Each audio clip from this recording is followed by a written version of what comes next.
Tonight, I'm Silas Whitmore, and I'd like to take you back to a time when a simple drink could mean the difference between survival and sickness.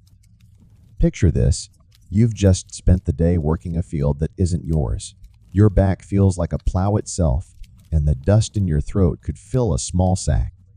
But as you reach for something to quench your thirst, there's no clean water waiting for you. In fact, there's no clean water anywhere. Streams and wells glisten with more than sunlight. They carry dead animals run off, and the sort of surprises that send you to an early grave. So instead, you grasp a wooden cup of ale, not to get drunk, but because it's the only thing that won't kill you before supper. This is life in the 13th century, where beer is breakfast, ale is lunch, and if you're lucky, wine is a glimpse of luxury you'll only ever sniff at a noble's table. Tonight, we'll wander through that world together.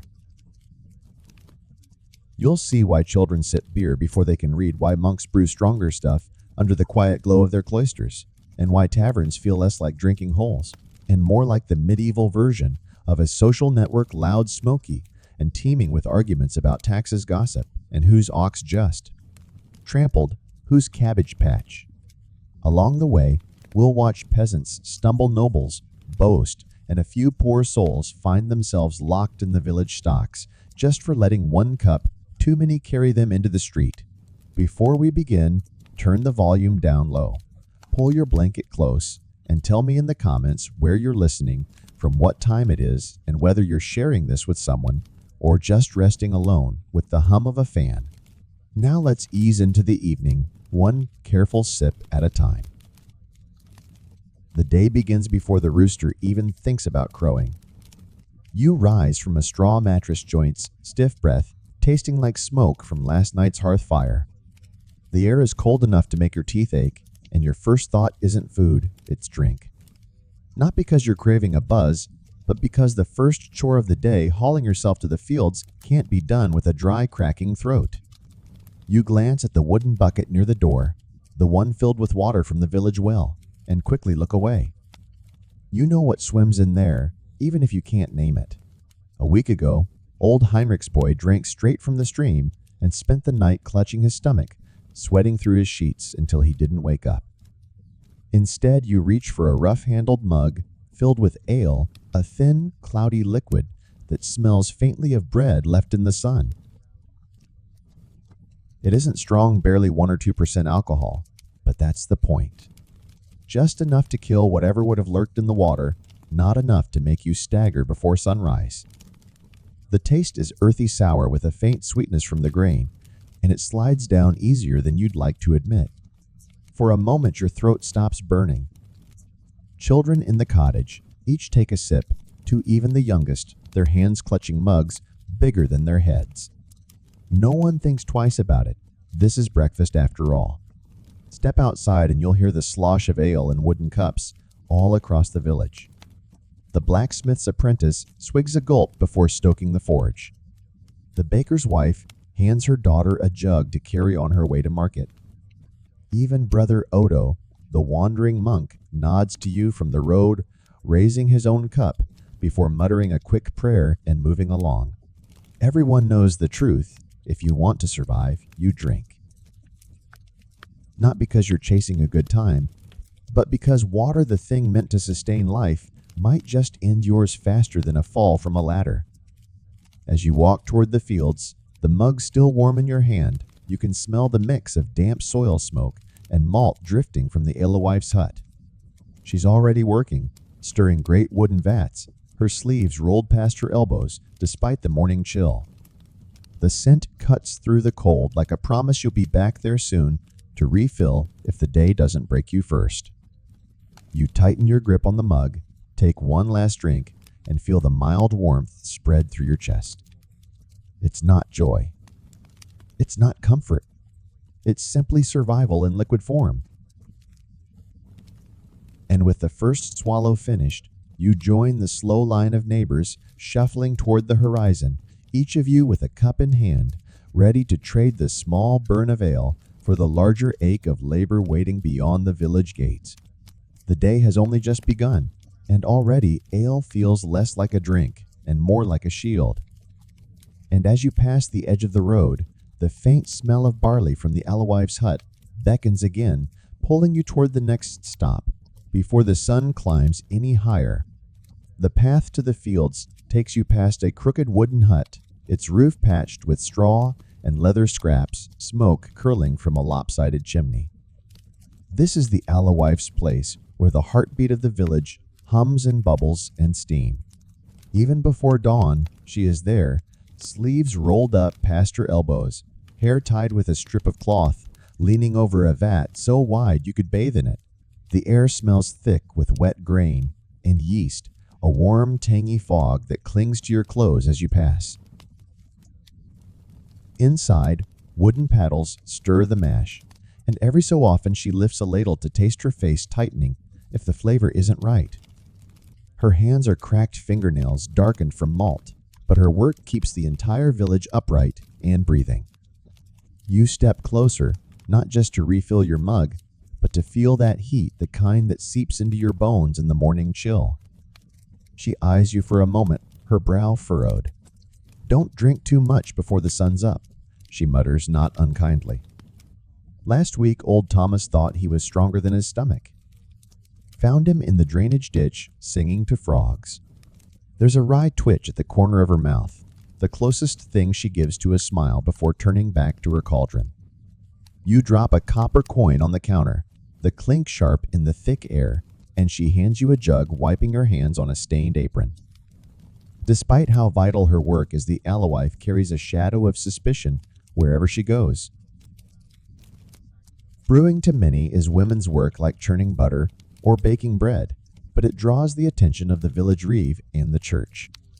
Prices are fixed by law, and if her ale is too weak, too strong, or tastes a little too strange, she can be fined, shamed, or forced to wear the dreaded bad brewer hat in the square. People whisper behind her back, muttering that she waters her beer or sweetens it with herbs to cheat the law. Yet they all keep coming back, cups and hand coins, ready, because without her, they'd have nothing but foul water and empty stomachs. As you sip from the jug she's handed you, the warmth slides down your throat, softening the morning cold. Around you, a line forms: the miller's boy, a pair of shepherds, even the baker's wife with a basket of stale loaves to trade. The alewife doesn't linger on anyone. She measures pores and warns her eyes sharp as she watches the steam rise from her vats. She isn't a friend, not exactly, but she is the unseen thread that keeps this village from unraveling.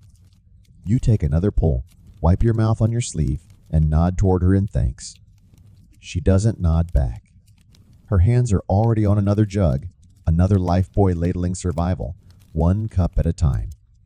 With the jug heavy in your grip, you start walking again, the taste of malt clinging to your tongue. Behind you, the alewife keeps stirring her work as constant as the morning frost.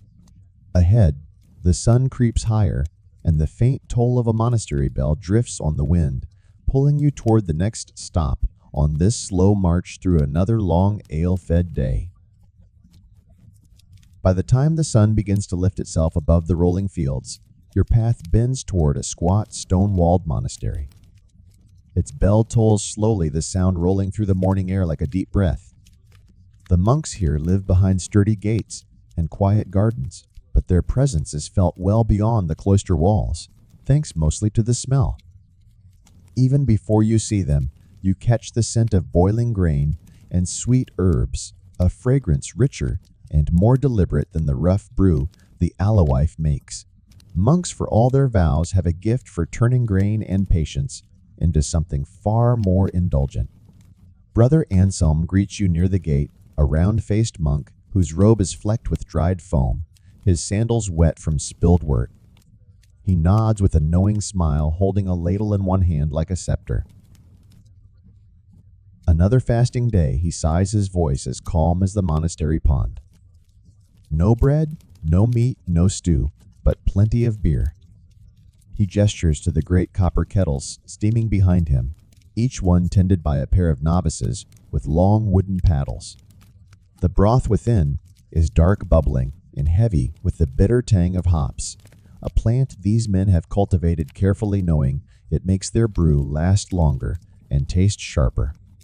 You follow him inside for a moment, past shelves lined with clay jars, marked in neat Latin script, every jar recording a batch, a date, a careful experiment.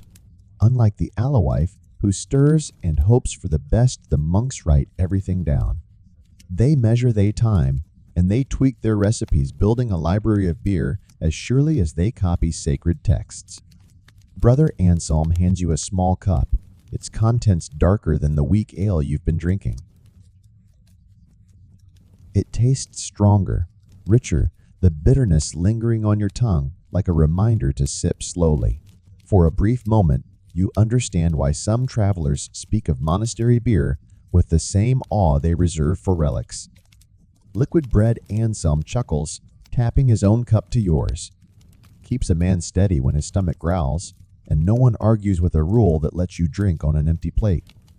He glances toward the chapel, where chants echo faintly, then adds with a wink, some brothers pray better after a pint. His smile is mild, but his eyes twinkle, betraying the truth. Every pilgrim and peasant already suspects these monks might serve God, but they also serve a brew good enough to draw pilgrims for reasons holier than hunger. As you finish the cup, the bell tolls again, calling the monks to prayer. Anselm pats your shoulder and turns back toward the kettles, his sandals leaving faint wet prints on the stone. Outside the monastery gates, the world smells less of hops and more of dirt and smoke again, but the faint warmth of that brew lingers in your chest as you walk on. The road ahead dips toward the village tavern, and even from here, you can hear the first murmurs of laughter and clinking mugs carried on the wind like an invitation. By the time the sun hovers high and begins its slow tilt toward the horizon, the village stirs with a different kind of energy. The fields hum with the steady scrape of tools and the grunts of weary laborers, but all through the narrow lanes, you can feel a pull like invisible threads tugging everyone toward the same destination. It begins with the low murmur of conversation, carried along with the creak of wooden carts and the shuffle of boots. One by one, neighbors finish their chores and drift toward the heart of the village, the tavern. From the outside, it isn't much to look at a squat timber frame with smoke curling from its chimney, its thatched roof patched so many times it looks like a quilt. The sign swinging above the door doesn't bear words, just a crudely painted mug, the foam dripping down its side. The door hangs a little crooked, and the shutters rattle in the breeze, but it's not the structure that draws people in. It's what waits inside. A warm fire, a place to sit, and the dull promise of forgetting the aches in your back and the weight of another tax collector's visit. Step inside, and the air changes immediately. The floor is layered with straw to catch spills, but it doesn't mask the sour, sweet smell of old ale and smoke. Wooden benches line the walls, some wobbling dangerously under the weight of merchants, millers, and shepherds already claiming their spots. The tavern keeper, a heavy-set man with sleeves perpetually rolled and a permanent scowl, moves from table to table with clay mugs in each hand, filling them from a barrel wedged into the corner. There's no menu, no choice. You drink what's poured, and you hope it's not the dregs from yesterday. Here, the village transforms. Conversations overlap in a tangle of gossip, gripes, and laughter. You hear someone mutter about the rising malt tax, while another voice boasts about catching a fox near the mill. The baker's apprentice trades whispers with a tanner about a possible marriage, while a shepherd loudly swears his sheep are smarter than the reeve. Every so often, the tavern keeper barks something unintelligible, and a fresh round sloshes onto tables. The place isn't refined. It's a loud, smoky, creaking box, but it feels alive in a way the fields never do. As you take a seat near the corner, a mug of pale ale shoved into your hand before you can protest, you feel the room thrum like a single living thing. Here peasants brush shoulders with merchants, travelers, swap stories with smiths, and for a few hours, no one cares who owes how much to whom. Outside, the sun dips lower, and shadows lengthen across the road, but inside the tavern feels like its own small world sealed off from the mud, toil and frost beyond its crooked door. The evening is just beginning, and with it comes the first faint taste of relief, however sour it may be. The tavern swells as the afternoon fades, filling with every rung of village life, and it's in the mugs and goblets that you see the quiet ladder of the world most clearly. On one bench, the farmers and millers clutch their clay cups of pale ale liquid, as cloudy as the morning fog, and barely strong enough to warm their bellies. They sip slowly, not out of manners, but because each cup is a careful exchange, one coin spent, one small moment of ease earned. For them, the drink is fuel, not luxury, something to dull the edges of another day that began long before dawn and won't end until their bodies can do no more. Across the room, a merchant visiting from a nearby town tips back a darker brew poured from a private cask he brought with him, the foam lacing the rim of his polished horn cup. The drink smells richer, sweeter, laced with a hint of spice, the kind of ale peasants would only taste if they happened to lick the drips from a barrel stave. At a table by the fire, two minor nobles, landowners, judging by the embroidery on their doublets, lift silver goblets filled with deep red wine imported from vineyards far south, where winters are gentle and grapes grow plump. Their wine has been sweetened and spiced, perfumed, like the inside of a church on feast day. One of them swirls his goblet, pretending to savor the aroma, though he's already on his third cup, and his cheeks glow like hot coals. It's a quiet performance, this spectrum of drinking. No one says it aloud, but the hierarchy is as visible as the mugs in hand. Clay for the laborers, horn for the merchants, silver for the nobility. The liquid inside tells its own tale, weak ale for survival-rich beer, for show wine, for status. And yet, despite the careful markers of rank, the gap blurs as the hours pass. The merchant laughs too loudly, slapping the farmer on the back as if they've known each other for years. One of the nobles, eyes glassy, leans in to ask a blacksmith how he forges a hinge strong enough for a manor gate. For a few hours in this smoky hall, the lines soften, not erased, but dulled by the same slow burn of alcohol. You sip from your clay cup, the sour edge of the ale cutting through the chatter around you.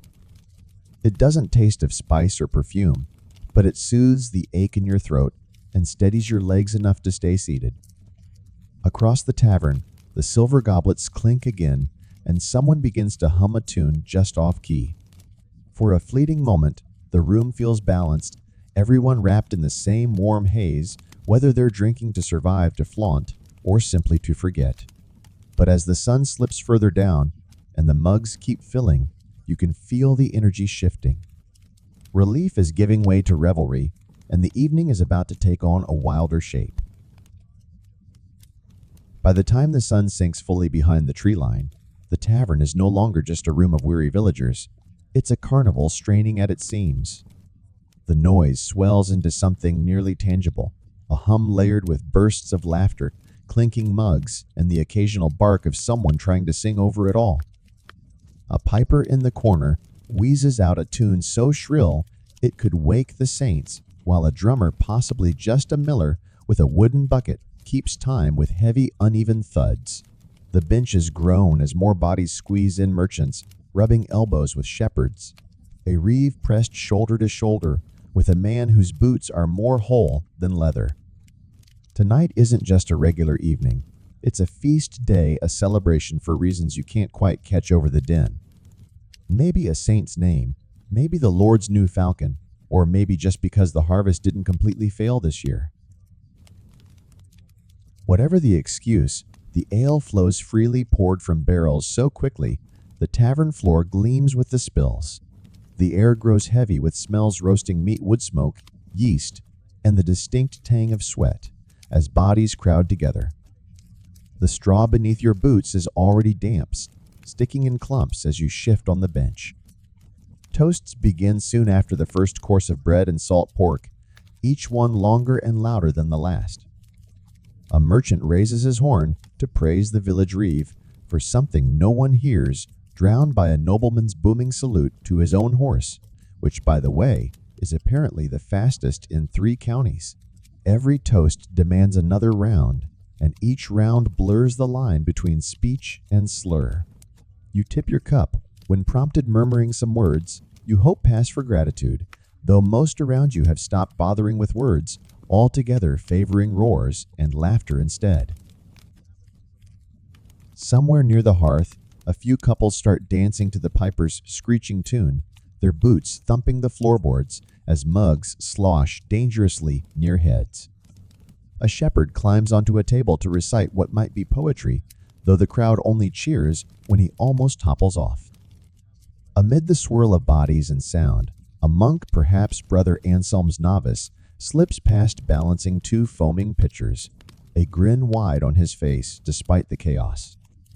You realize somewhere between toasts and songs that the feast isn't about the food or even the drink, it's about letting the tension of the day snap like a bowstring finally loosed. As you sip from your mug, the taste now little more than background, to the blur of noise and heat, you feel the press of the room tighten. The laughter grows louder, the songs less coherent, and the line between celebration and chaos begins to wobble like the tables underfoot. You glance toward the door, wondering if you should step outside for air, but another toast booms across the room, and your cup is filled again before you can rise. The night is just hitting its stride, and leaving now feels impossible, no matter how heavy the air grows. The feast doesn't so much wind down as spiral sideways into something rowdier. The toasts fade, but only because words take too long. Now the crowd craves action, and the tavern transforms from a hall of noise into a rough arena of games designed to test livers, legs, and sometimes bones. It starts with a simple challenge: 2 shepherds at the far table, trying to outdrink each other, mugs slammed down one after the other, the froth still on their lips as they reach for the next. A small crowd gathers, cheering louder, with every gulp their own cups forgotten, as they watch one man's head begin to loll like a puppet. From there, the games escalate.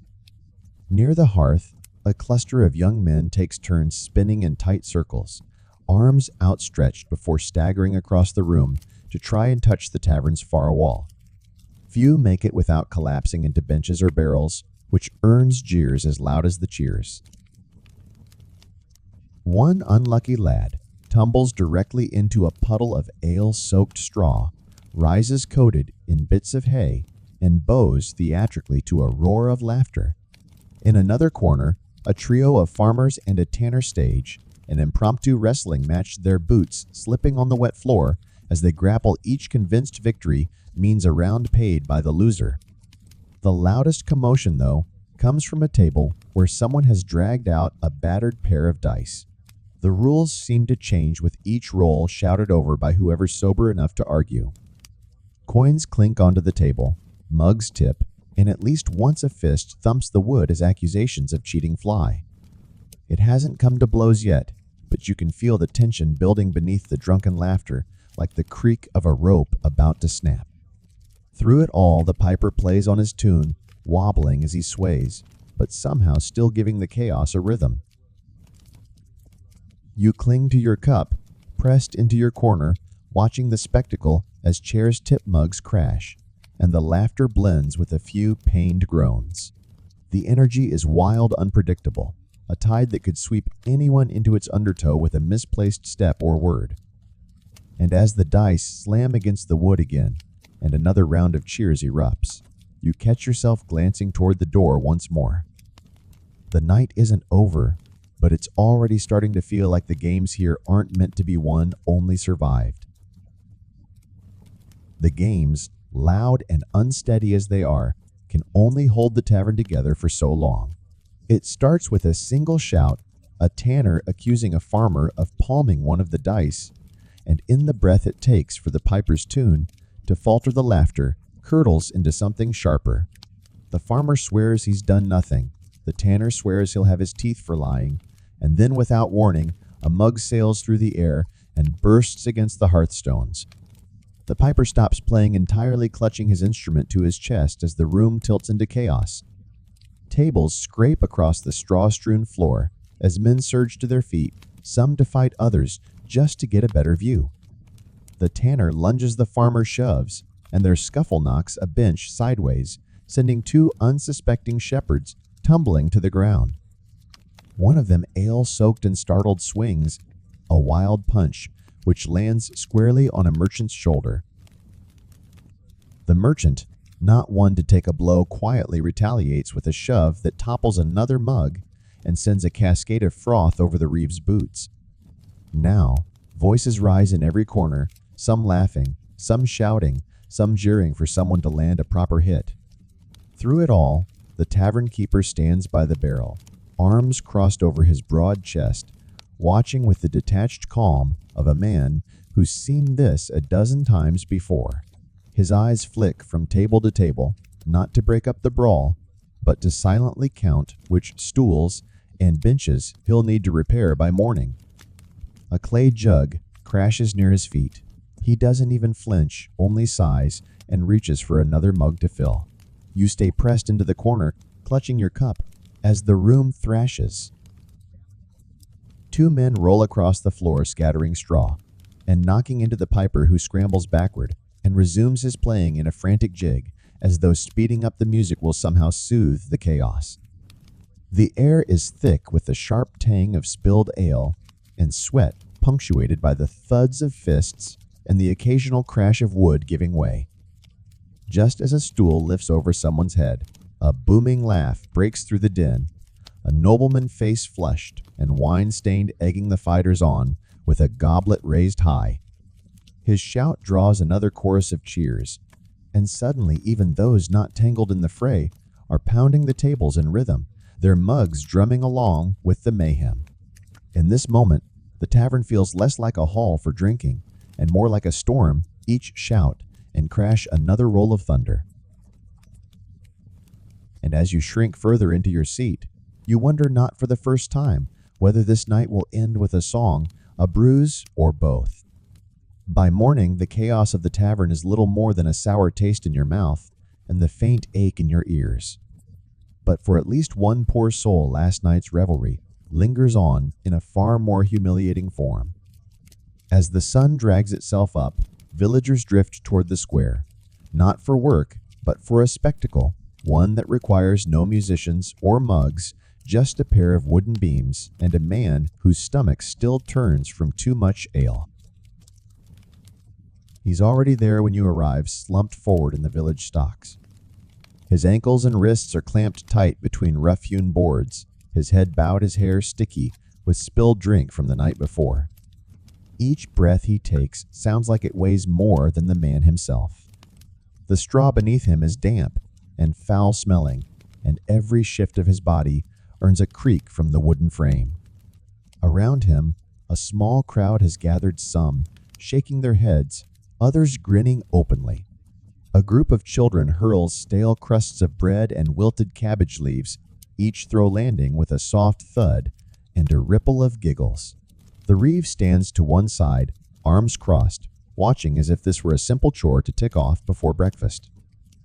A monk mutters scripture a few paces away, his tone neither kind nor cruel, merely dutiful, as though he's reading aloud to the clouds. From the edge of the crowd, a woman, perhaps the alewife, or just another villager with little patience for drunken fools, shouts something about earning it before spitting on the ground. The man in the stocks groans softly, his face flushed, not just from the lingering drink, but from the shame prickling his skin. This punishment isn't meant to break bones, only pride. The stocks don't draw blood, but they strip away whatever dignity last night's laughter left behind. Neighbors pass by, some with smirks, others whispering reminders of what he's saying, or who he insulted before his knees gave way in the street. No one helps him, though. A few offer sips of water, not out of kindness, but to see if he can keep it down. You stand at the edge, clutching your own mug, feeling the dry heaviness in your mouth. It could be you next time you realize if your legs falter or your tongue loosens a little too freely. The stocks are less about punishment and more about warning. Drink as you must, but don't let the ale walk you into daylight disgrace. As the man coughs and lowers his head again, a fresh round of laughter ripples through the crowd, and the reeve finally signals to release him. But by then, the message has already sunk deeper than any hangover could reach. The morning after a night of ale always feels heavier than the night itself. You wake on a pile of straw in a dim corner of your cottage head, pounding like the blacksmith's hammer in mouth, as dry as the old millstone by the creek. The air smells faintly of smoke-sour grain and whatever spilled on your boots hours ago. Outside, the church bell tolls a steady, merciless rhythm, each peal driving deeper into your skull like a carpenter's nail. You drag yourself upright, every joint aching, and mutter a prayer not for forgiveness, but for silence. There's no such mercy. The day's work won't wait for your stomach to settle or your vision to stop swimming.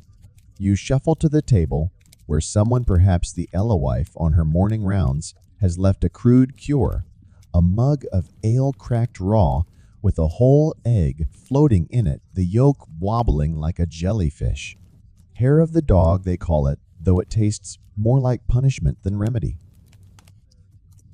You choke it down, swallowing fast to avoid gagging, and feel the faintest warmth spread through your chest.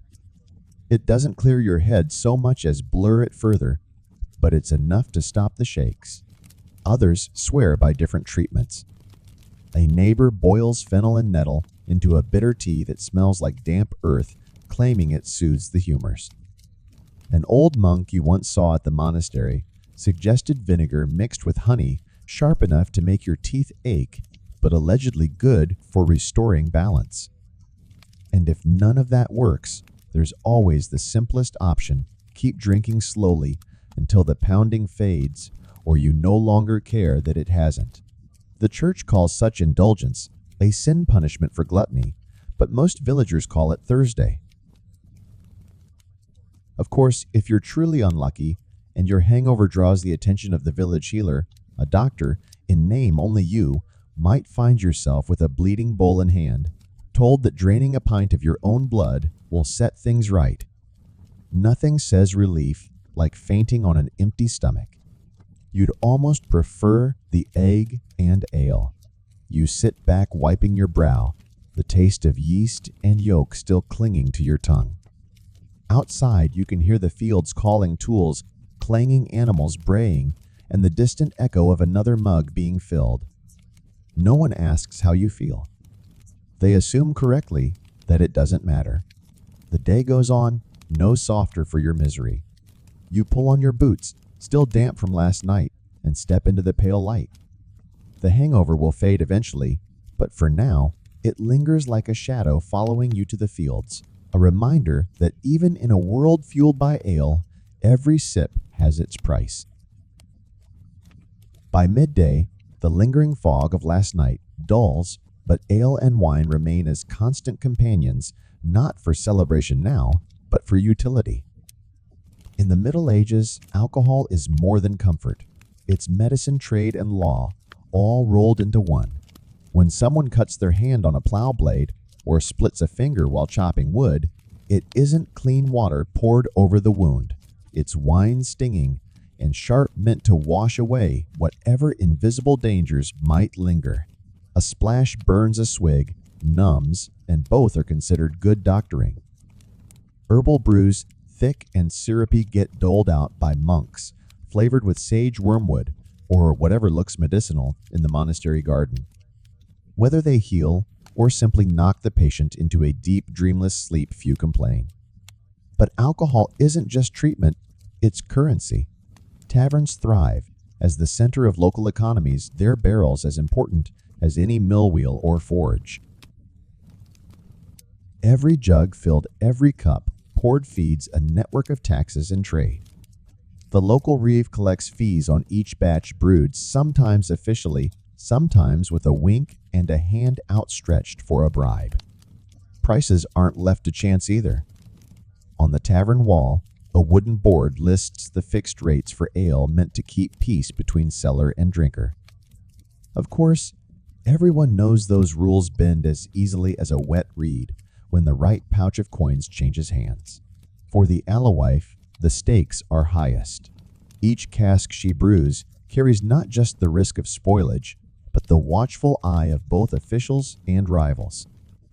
A batch deemed too weak earns fines.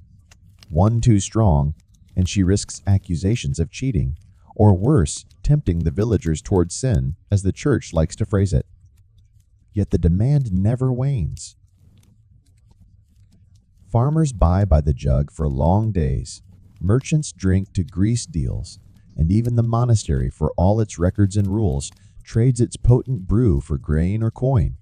The barrels roll, the mugs clink, and the economy hums along on a current of alcohol as steady as any river. As you sip from another cup, the tang of barley and the faint bitterness of hops lingering on your tongue, you catch yourself glancing at the tavern wall where the tax board hangs. The numbers blur, not from drink, but from the weight of it all. Every swallow you take has been counted, priced, and taxed long before it ever touched your lips. You drain the last of your cup, hearing the distant toll of the church bell again, and realize this drink, meant to warm and heal, also chains the village in a quiet, foamy loop of work, tax, and thirst. And still tomorrow, the mugs will fill again because they must. By the late Middle Ages, the world of drinking begins to change slowly at first, then with a speed that even the oldest alewife can feel in her bones. It starts with a new skill, spreading through Europe: distillation, the art of coaxing firewater from wine and beer. The first glass of brandy or aquavit feels like a punch compared to the mellow ales of the fields. It burns it, sears it, can clean a wound as easily as it can erase the memory of how you got it. These new spirits arrive first in monasteries and merchant halls, whispered about as both medicine and miracle, but it isn't long before they trickle into taverns, turning a simple evening drink into something that can drop a man after a single cup. Trade, too, reshapes the cup in your hand. Ships from distant ports bring exotic spices, cane sugar, and new brewing tricks. What was once a rough mug of ale can now be sweetened, spiced, or even blended into strange concoctions that would make a 13th century plowman blink. The wealthy chase imported wines and sugared liquors, eager to turn each toast into a display of fashion as much as thirst. Taverns grow larger, sturdier, and begin their slow transformation into inns and public houses, places where drink is paired with beds, meals, and a steady stream of travelers. But alongside these luxuries comes a colder wind.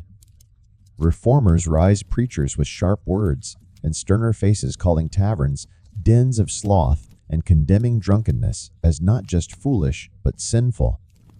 City councils tighten laws, demand licenses, and raise taxes until some smaller alehouses shutter their doors altogether. Drinking, once a matter of survival as much as pleasure, is nudged toward moderation, at least for those wary of fines or sermons. Spirits, for all their potency, make indulgence harder to ignore, and so the merriment of old starts to fracture under the weight of rules and restraint. Still, the habit doesn't vanish. The mugs still fill, though perhaps less often. The alewife may find herself working for a guild, now the monks selling their brew under strict charters, but the flow continues. As you step out of the tavern into the cool evening air, the shift is palpable. The world is moving towards something new: cleaner water, sharper drinks, stricter rules, but the hum of voices behind you, the faint clink of a cup on wood, feels timeless. Wine spirits, whatever the age they remain, threads binding lives together for better or worse. And as you walk down the darkened lane, the echo of that last drink lingers warm against the chill, a reminder that some traditions, no matter how they evolve, refuse to die. And so as the last echoes of clinking mugs fade, and the chill of night settles over the village, the day's cycle of drink comes quietly to a close. In the Middle Ages, ale and wine weren't just indulgences to dull the weight of long hours or warm the bones on a cold morning. They were lifelines, Water, you could trust calories, you could swallow medicine that soothed and the single thread of comfort in a life stitched mostly from toil and cold. Every mug, from the peasant's cloudy cup to the noble's perfumed goblet, carried more than liquid. It carried survival celebration and sometimes shame. Looking back, it's easy to smile at the chaos, the spilled mugs, the tumbling dancers, the barroom scuffles, and the poor wretches in the stocks by sunrise. But beneath the laughter and haze lies something sturdier.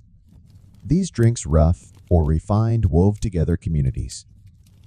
They gave neighbors a reason to gather, monks a craft to master, and weary farmers a shield against water that could kill more quickly than winter frost.